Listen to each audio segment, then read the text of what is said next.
사도행전 묵상일기 251번째. 사람은 입으로 고백해서 구원에 이릅니다. 사도행전 19장 17절에서 18절 말씀. 이 일이 에베소에 사는 모든 유대 사람과 그리스 사람에게 알려지니 그들은 모두 두려워하고 주 예수의 이름을 찬양하였다. 그리고 신도가 된 많은 사람이 와서 자기들이 한 일을 자백하고 공개하였다. 아멘. 좋은 아침입니다.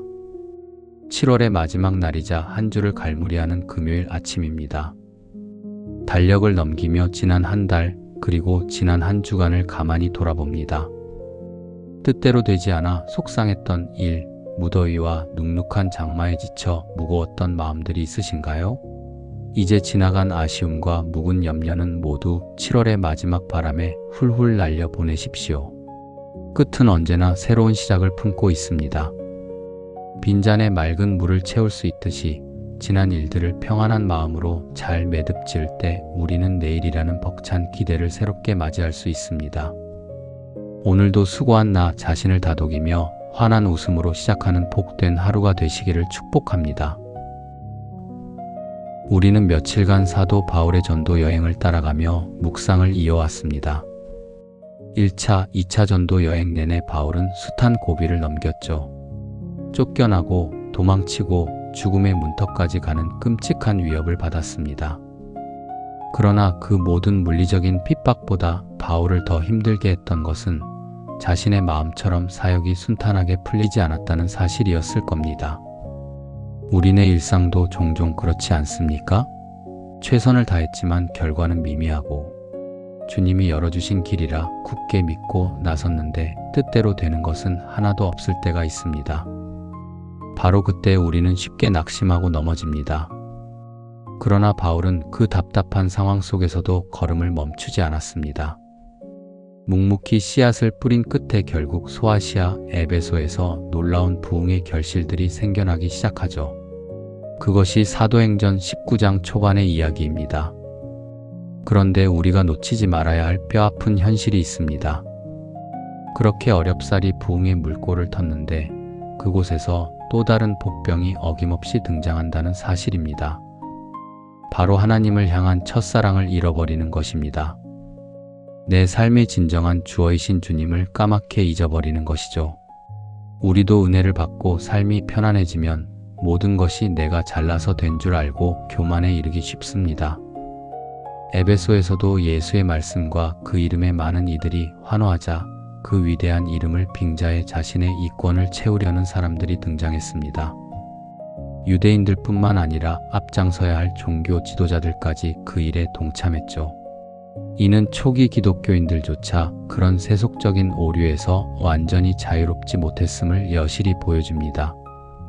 그러나 가짜 신앙으로 예수의 이름을 함부로 들먹이던 자들을 악귀마저 조롱하고 덤벼드는 사건이 벌어지자 사람들은 그제야 번쩍 정신을 차립니다. 오늘 본문 18절은 이렇게 기록합니다. 그리고 신도가 된 많은 사람이 와서 자기들이 한 일을 자백하고 공개하였다. 사람들은 마침내 회개에 이릅니다. 그런데 오늘 본문이 보여주는 그 회개의 구체적인 행동이 우리의 시선을 붙잡습니다.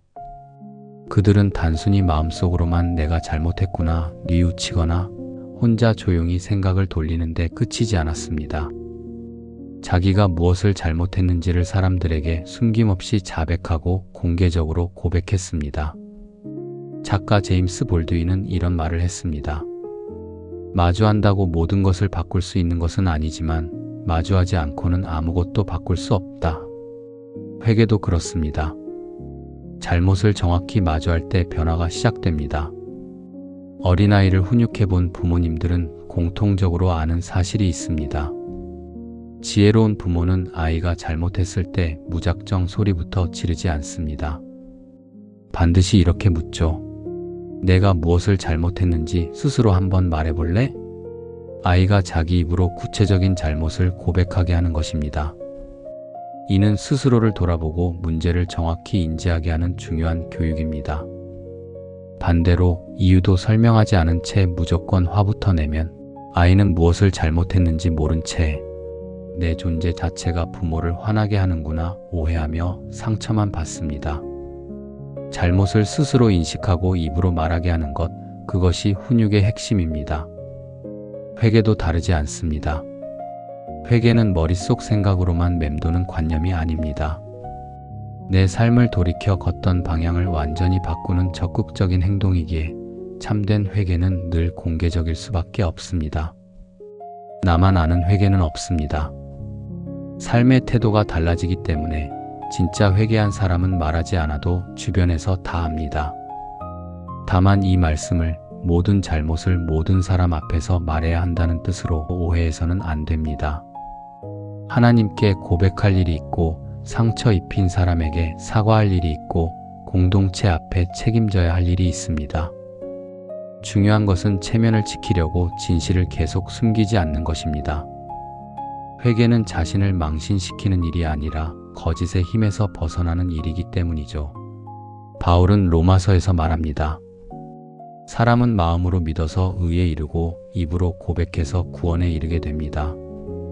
사도행전의 사람들이 잘못된 길과 결별을 고백했다면 로마서의 성도들은 누구를 주님으로 따를지를 고백했습니다.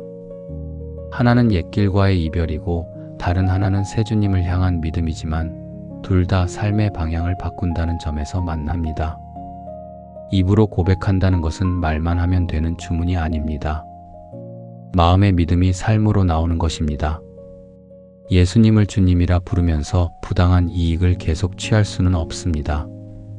잘못된 말을 퍼뜨렸다면 바로잡고 가족에게 상처를 주었다면 미안하다고 말해야 합니다. 고백은 책임을 피하는 말이 아니라 책임을 시작하는 말입니다. 오늘 7월을 마무리하며 한 가지를 돌아보세요.